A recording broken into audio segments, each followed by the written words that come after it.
السلام عليكم مشاهدينا الكرام ومرحبا بكم. موضوعنا اليوم على الموهبة المغربية الصاعدة يوسف الحمداوي، مهاجم نادي رويال أنتورب البلجيكي اللي ولا حديث الصحافة الرياضية في بلجيكا.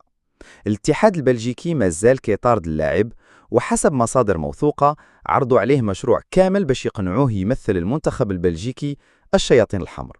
ولكن مفاجأة، الحمداوي اللي مازال في عمره 17 عام وكيلعب مع الفريق الأول ديال أنتويرب متشبت بالقميص الوطني المغربي أماغ، وكيحلم يوصل للمنتخب الأول في المستقبل القريب.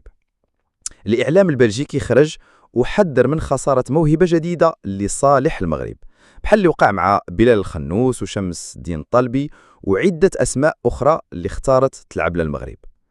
الجدير بالذكر أن يوسف الحمداوي مرتبط بعقد مع رويال أنتويرب حتى صيف 2027، وناديه باغي يجدد معه، ولكن في المقابل كاين اهتمام من أندية أوروبية أخرى باغية تخطفو.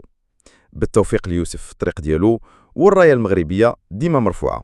أماغ.